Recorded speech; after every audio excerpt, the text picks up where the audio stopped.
안녕하세요. 미국 주식 템베거 미주텐입니다. 오늘은 ETF 투자 가이드를 준비했습니다.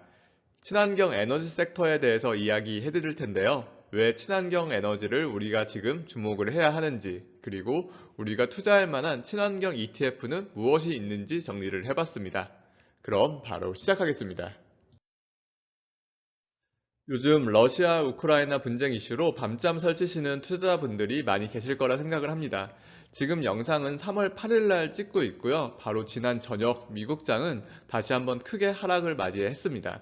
S&P 500은 거의 3%에 근접한 하락이 있었고요. 변동성이 더 심한 나스닥 같은 경우 무려 마이너스 3.6%나 하락을 했습니다. 시장이 다시 알 수 없는 영역으로 이제 움직이고 있는데요. 그런 와중에서도 전반적으로 상승한 섹터가 있었습니다. 바로 오늘 말씀드릴 신재생 에너지, 클린 에너지 섹터입니다.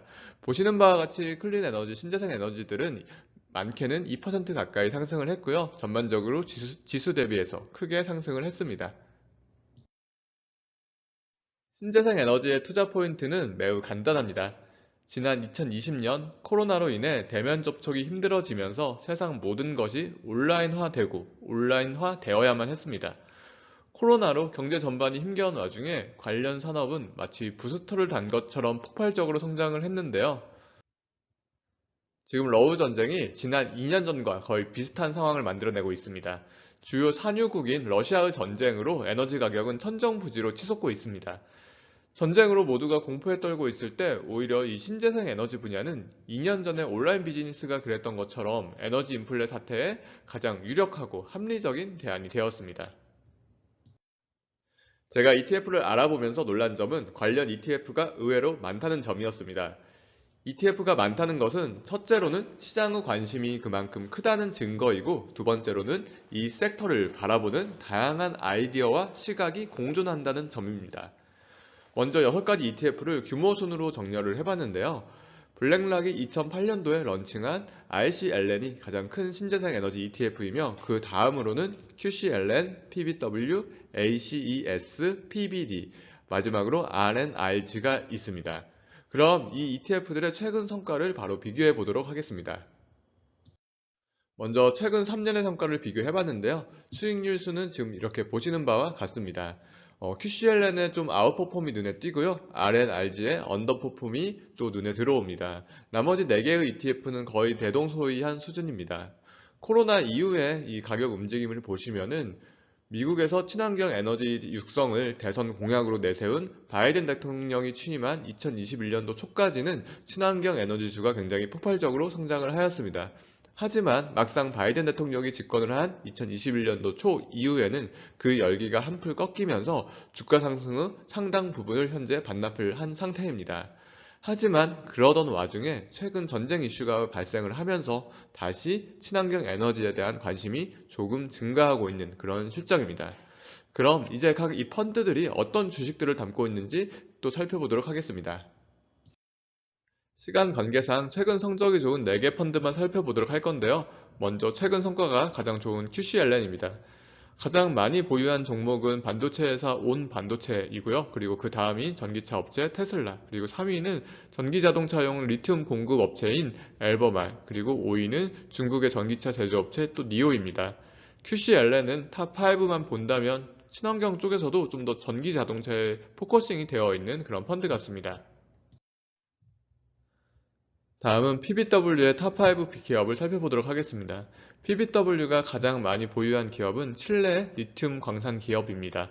그리고 그 다음으로 태양광 설비에 필요한 폴리실리콘을 생산하는 중국 기업 다초, 그리고 3위는 중국에서 역시 태양광 패널을 생산하는 진코솔라 순입니다.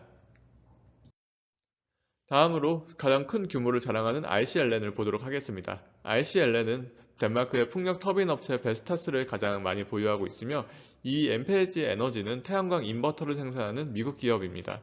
3위에서 5위도 태양광과 풍력의 설비 생산 업체들입니다. 마지막으로 ACES입니다. ACES의 상위권에 있는 회사들 1, 2, 3위 그리고 5위의 회사들은 앞서 보셨던 ETF들과 달리 미국과 캐나다의 대규모 풍력과 태양열 발전단지를 통해서 실제 에너지를 생산하는 그런 기업들입니다. 4위에는 테슬라가 있습니다. 지금까지 각 ETF들의 탑5 회사들을 살펴봤는데요. 저는 현재 전기차도 물론 좋지만 태양광이나 풍력과 같은 실제 신재생 에너지 산업에 투자를 하고 싶기 때문에 QCLN은 투자 대상에서 일단 제외를 하도록 하겠습니다. 그리고 직접 발전소를 운영하는 ACS도 제외하도록 하겠습니다. 그럼 지금부터는 남은 두 가지 ETF, PBW와 RCLN의 몇 가지 구체적 차이점을 살펴보도록 하겠습니다. 먼저 둘의 가장 큰 차이점은 PBW 같은 경우 미국 상장 기업에만 투자를 한다는 점입니다. 하지만 RCLN은 글로벌 시장 전체에 투자를 하고 있는데요. 우리나라에서도 하나솔루션, 두산퓨얼셀, CS인드가 RCLN의 포트폴리오에 현재 들어가 있습니다. 그 다음 차이점은 PBW는 전통적 신재생 에너지뿐만 아니라 전기차 기업들도 상당 부분 포함되어 있다는 점입니다. 대표적인 전기자동차 업체 테슬라, 니오, 리비안 같은 회사들이 모두 PBW에 포함되어 있습니다. 하지만 ICLN 같은 경우 순수한 신재생 에너지 기업들에만 집중을 하고 있다는 점이 차이점이 되겠습니다. 그래서 지금까지 알아본 내용을 바탕으로 최종적으로 투자할 ETF를 선정해 보겠습니다. 만약 여러분께서 현재 테슬라를 보유하고 계시다 하시는 분들은 굳이 PBW가 아닌 ICLN을 선택하시는 걸 추천드리고, 현재 테슬라가 포트폴리오에 없으신 분이라면 PBW를 선택을 하셔서 이 기회에 테슬라까지 일정 부분 가져가시는 걸 저는 추천을 드립니다. 마지막으로 관련 레버리지 ETF 살펴보도록 하겠습니다.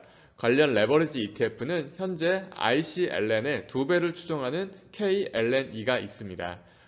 작년 하반기에 런칭되었기 때문에 운용된 지는 얼마 되지 않은 신생 펀드이고요. 레버리지에 투자하실 분이라면 이 KLNE에 투자를 하시면 될 것 같습니다.